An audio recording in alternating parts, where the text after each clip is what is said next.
5 en double projet et cette nature aussi du contrat en banque, comment cet été, on peut en parler. Oui, oui, Tu étais en contrat civique. Hein. C'est ça, contrat service civique. Ouais. Donc, en fait, le projet de base, c'était de me faire signer via le service civique, mais que j'intègre le groupe dès le début. Donc il y a un peu ce côté-là, un peu fourbe de ce côté-là. Mais sinon, non, après, moi j'ai gagné ma place sur les entraînements. Voilà, l'objectif, moi, c'était de prouver que c'était en quelque soit une erreur de m'avoir signé qu'en service civique et prouver que je suis capable de jouer en N1 aussi et de performer en N1 tout au long de la saison. Et je pense avoir fait les nécessaires dans une saison compliquée et collective. Quoi. Compliqué parce que Metz était un jeune club de National 1. Vous allez rapidement jouer l'objectif du maintien, puisque ça va être compliqué sportivement avec une nouvelle équipe.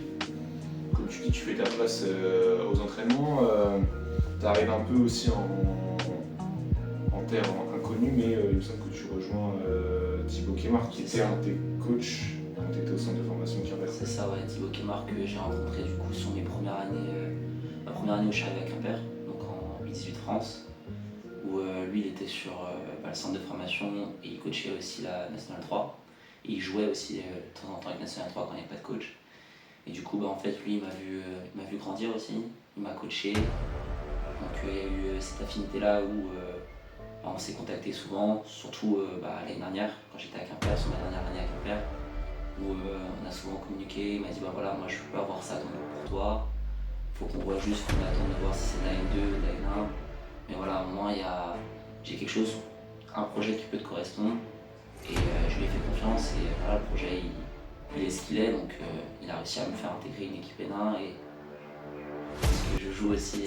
C'est vraiment grâce à lui, parce que souvent on dit que c'est le rôle des agents, c'est sûr que les agents rentrent dans les transactions, mais c'est quand même peut-être le personnage central qui fait qu'aujourd'hui, il te reste quelques mois, parce qu'on va en parler, tu quittes Metz, voilà, c'est l'été, mais le personnage qui fait que tu es aujourd'hui ici, quoi. Oui, c'est ça. Il y a mon agent aussi qui a beaucoup joué là-dessus, parce qu'il il a discuté avec le coach, il a discuté avec Thibaut aussi. Mais oui, moi c'est Thibaut, je le remercie beaucoup parce que c'est grâce à lui qu'il m'a offert cette opportunité-là. Et après, moi dans mon attitude, j'ai pas fait en sorte que ce soit grâce à lui, c'est que je suis venu le chercher aussi. Et donc voilà, je remercie aussi mon entourage et Thibaut et mon agent de m'avoir fait confiance aussi sur ce projet. C'est vrai qu'on t'a vu beaucoup travailler cette saison, il y avait la concurrence sur le secteur extérieur, tu as pu aussi gagner ta place par le biais de circonstances négatives, si on peut dire avec beaucoup de blessures. Je pense à celle de Florian Fortas vers l'hiver. Ouais, qui a fait une grosse partie de la saison blessé. Ouais, donc voilà, ça fait partie aussi des circonstances, mais tu t'y attendais d'arriver à ce niveau-là à Metz, dans cette équipe, parce que c'était quand même une équipe où le jeu était aussi surtout tourné autour de Colin Turner. Ouais, en fait je m'y attendais pas forcément. Après je me suis dit j'ai quand même ma carte à jouer, dans le sens où ma force première c'est de pouvoir apporter de la vitesse, apporter aussi de la création et de pouvoir défendre aussi. Et je suis un joueur plutôt polyvalent parce que j'ai évolué pendant 3 ans à Quimper en étant sur 2 postes, un meneur combo, donc meneur arrière, donc peu importe le nombre d'extérieurs qu'il y avait sur le terrain, je pouvais jouer 1, 2, même décaler 3 des fois sur certains matchs. Donc ça pouvait apporter aussi une nouvelle fraîcheur à chaque fois, et vu que je suis jeune, je prends tout ce qu'il y a à prendre sur le terrain. Il y avait un axe de progression cette saison à Metz, peut-être quand on te voit, quand on découvre en N1, 21 ans, c'est les joueurs les plus jeunes. Je crois qu'il y a peut-être des Raji, Picha, en termes de joueurs qui ont eu ton temps de jeu, voire un peu plus. Ouais. Peut-être d'autres, je sais peut-être quelques joueurs de là. Ouais, il y a Saoui, tout ça aussi. Yanis aussi, de Dorchy, Marius Balança aussi qui vient de faire le playoff. Naël Sané, on va en reparler de Naël Sané dans quelques instants, mais il y avait un axe de progression sur lequel tu souhaitais guérir peut-être en National 1. Prendre encore plus en maturité dans mon jeu, ouais. Voilà, sur la gestion de l'équipe, vraiment m'affirmer en tant que leader, même malgré avec les adultes, parce que j'ai pas eu vraiment cette chance d'être leader dans une équipe où il n'y a que des plus grands que moi. Et je pense l'avoir plutôt bien géré cette situation avec tout ce qui se passe en dehors du terrain et sur le terrain. J'ai su me faire comprendre et montrer ce que je pouvais apporter dans ma voix, dans l'énergie que je mets. Et voilà, c'était vraiment vraiment l'axe de progression. Vraiment, on va montrer que la N1, je peux y jouer et je peux performer aussi. Des stats très intéressantes quand même pour nos commerçants qui sont prometteurs. Avec ton jeune âge, je crois que tu tournes à cette évaluation, des choses comme ça. Bon, ça reste des chiffres. Mais forcément, quand on est jeune, tu fais partie de cette nouvelle génération qui veut quand même exister par les chiffres. Je peux un peu nous en parler là-dessus. En fait, moi, personnellement, je suis pas vraiment un joueur attiré par les chiffres. Ouais. Je joue comme on me semble parce qu'en fait, je suis un joueur d'instinct. Donc, il y a des matchs où, par exemple, je retiens le match de plage, où c'est le match avec ma plus grosse performance. Au retour À l'aller. À l'aller, on perd, mais c'est ma plus grosse performance personnelle en tant que joueur en 19 points, 8 rebonds, 9 passes, 27 dévals. Donc en fait, pour moi, c'est la preuve que je suis capable de scorer, de faire des grosses stats, mais je suis capable aussi de restreindre mon côté un peu. Le dernier match avec de scène où tu joues un peu moins et tu marques pas. Je marque pas, mais en fait, je peux jouer pour les autres. Je cherche pas forcément à scorer. Je suis un grand créateur, et si j'ai envie d'entendre, je mettrai l'entendre. C'est vrai que dans certaines équipes, je peux donner des exemples comme ça, peut-être Berck ou d'autres, ou Toulouse, on a des meneurs qui se distinguent avec 6 passes ici. On savait en plus que tu arrivais sur un poste complémentaire avec un très bon passeur, Mathis Brouet qui faisait partie des meilleurs passeurs depuis son retour de blessure l'an dernier. Tu fais une deuxième meilleur passeur de l'équipe devant Colin Turner, alors tu joues moins que lui.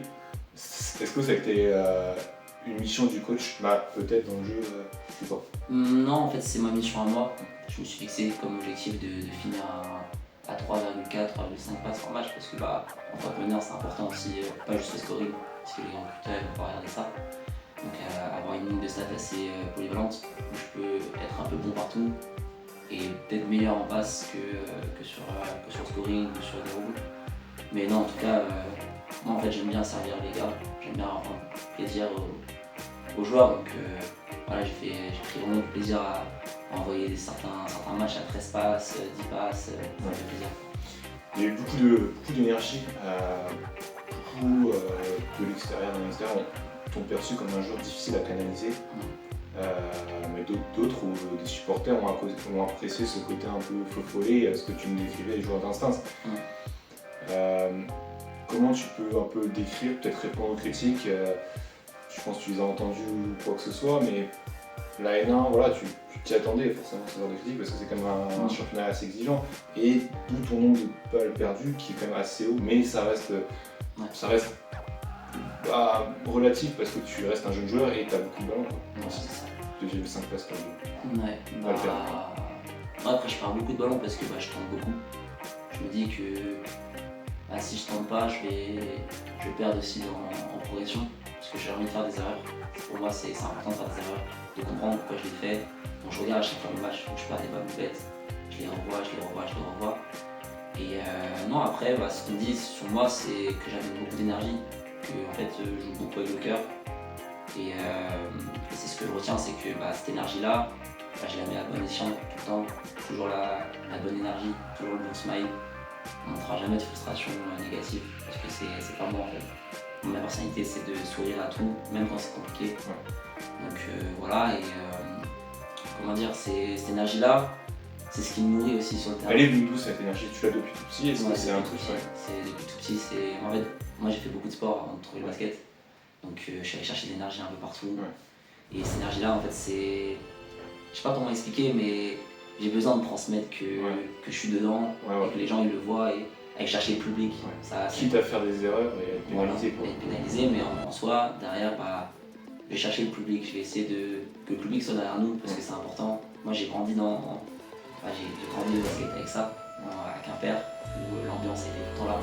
Même si je ne jouais pas, je ressentais l'ambiance. Oui, t'es un enfant de Quimper. Voilà, c'est un enfant de Quimper. Donc voilà, toute cette énergie-là, je l'ai pris avec moi de Quimper, je l'ai ramenée ici et je voulais que ça soit comme ça aussi dans la salle. Un show où on sent qu'on est soutenu par. Et c'est compliqué avec ça. C'est compliqué, il y a eu.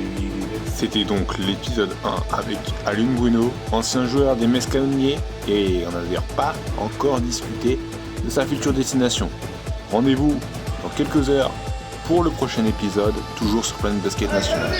D'ici là, abonne-toi, pose un like et à très vite sur Planet Basket.